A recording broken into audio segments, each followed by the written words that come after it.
Apreciados amigos de todo el país, buenas noches. Para nosotros es un gran placer compartir esta entrega de Nosotros a las 8. Juan Taveras Hernández, Juan TH y Georgie Rodríguez estamos para conversar con un invitado muy especial, a quien vamos a conocer a través del perfil que proyectamos a continuación. Nativo de Cotuí, provincia Sánchez Ramírez, experto en actividades agrícolas y producción arrocera. En el año 1992 fundó su primera microempresa de transporte de carga. Graduado de licenciado en Administración de Empresas en la Universidad de la Tercera Edad, con maestría en Comunicación Corporativa de la Universidad Tecnológica. Ha recibido entrenamiento a nivel laboral, empresarial, sindical, parlamentaria y política en países como Taiwán, Puerto Rico, Ecuador, Perú, Argentina, Uruguay, Honduras, Guatemala, Venezuela y Estados Unidos. Durante el período 2001-2005, ocupa el cargo de secretario general del Sindicato de Camioneros y Furgoneros de Cotuí. Desde finales de 2005 ocupó varias funciones en el Comité Ejecutivo de FENATRADO. Además, desde el año 2008, ocupa el cargo de vicepresidente de la Cámara Interamericana de Transporte. Hoy en Nosotros a las 8 nos acompaña Ricardo de los Santos, presidente del Senado de la República Dominicana. Bueno, mis amigos, como ya hemos visto, tenemos con nosotros al presidente del Senado, don Ricardo. ¿Cómo estás? Todo bien, todo bien. Pues gracias por invitarnos a tan prestigioso espacio, tanto usted como a Georgie. Para mí es un verdadero placer compartir con ustedes en esta noche. Bueno, siéntate en confianza. Claro. Siéntate en familia. Así es. Siéntate Gracias. entre amigos. Gracias. ¿Cómo está el Senado de la República? El Senado va caminando bien. Gracias a Dios hemos tenido un cuatrenio, vamos a decirle, productivo, bajo la presidencia de Eduardo Estrella, y este año bajo la presidencia nuestra. Hemos dado salida a importantes proyectos que la nación lo necesitaba. Por ejemplo, nosotros tenemos un proyecto de suma importancia que logramos aprobar, que fue precisamente la ley de extinción de dominio, que se veía casi imposible, y como complementario de la misma ley, entonces también se aprobó la ley para la administración de esos bienes decomisados a través de juicio en extinción de dominio. También nosotros aprobamos en este cuatrenio la ley de regiones únicas, otra ley muy importante que fue una ley nuestra, la de ordenamiento territorial. Es decir, hemos tenido un año en el Congreso muy productivo. Esperamos seguir con esa productividad. Déjenme decirles que, como ustedes pudieron ver, precisamente en el día de hoy, en el Senado de la República, se aprobó el Código Penal. Finalmente. Se aprobó el Código Penal en segunda discusión. Esperamos que la Cámara de Diputados, los temas que tenían alguna diferencia entre una Cámara y otra, lo consensuamos. Es decir, que gracias a Dios... Ahora no habrá obstáculos para aprobar el código. Entiendo que ya pasará por la Cámara de Diputados y de ahí irá a lo que es el Poder Ejecutivo. Ese ha sido un gran aporte del Senado de la República, la aprobación del Código Penal, porque la verdad es que estábamos acéfalos prácticamente. La justicia no tenía mecanismos con que sancionar con la drasticidad que se merece a los que violan la ley. Así es, Georgie. Fíjate que nosotros tenemos un código que data del 1810. Es decir, ese código nació 34 años antes que la República Dominicana. Nosotros lo adoptamos en el año 1884. Es decir, un código que está plenamente desfasado. Entonces nosotros, la sociedad en sentido general, pide mucho el que se controle la criminalidad, la seguridad ciudadana, pero no tenemos la drasticidad, tal y como te expresaba, para las sanciones. Entonces, en este nuevo código viene el cúmulo de pena, vienen las sanciones por los diferentes hechos.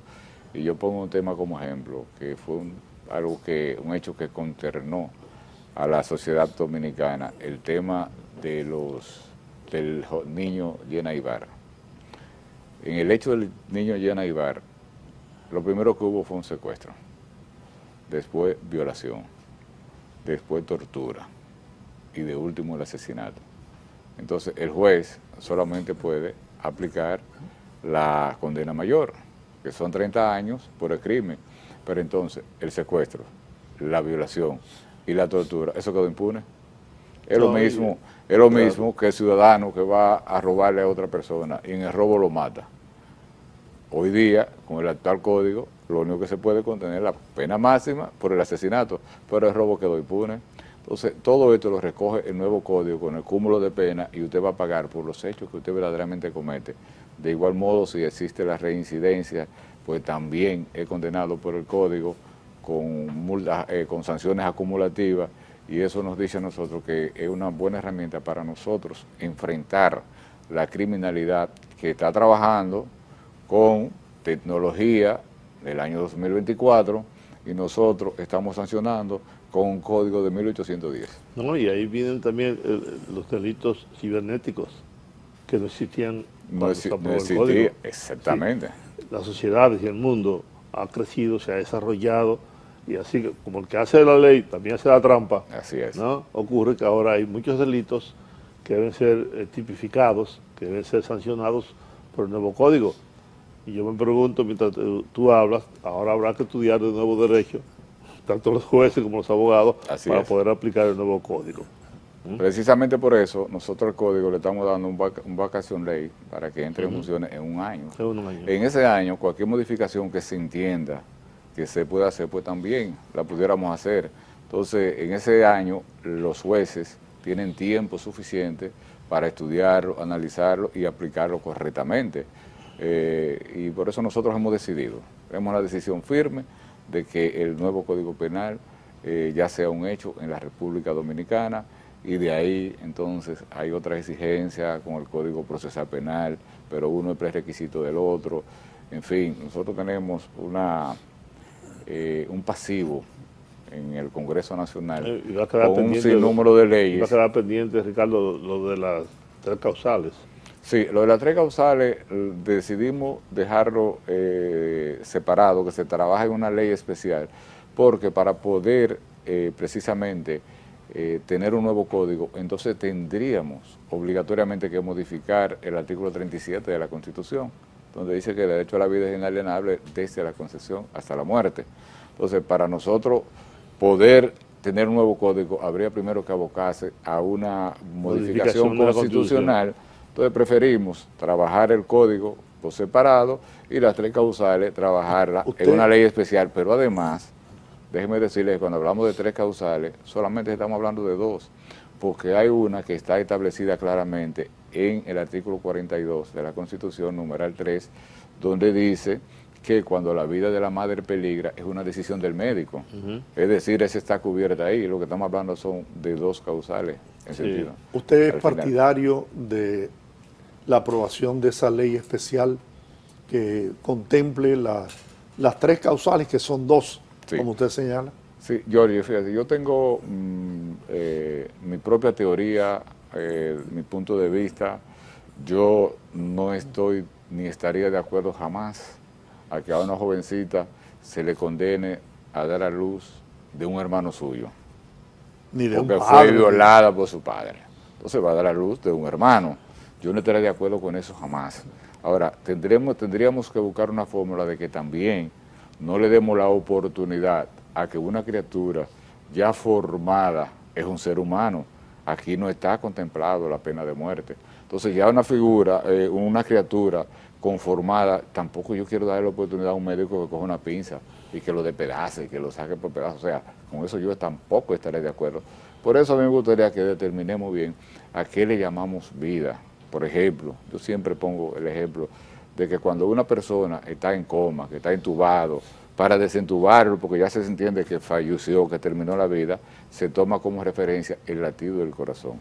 Entonces, yo entiendo que una solución pudiera ser que cuando ver en qué tiempo ese efecto ya está conformado y que inicie el latido del corazón y que antes de eso se pudiera intervenir. Es una teoría que yo tengo y ojalá la pudiéramos. Que yo tengo al respecto.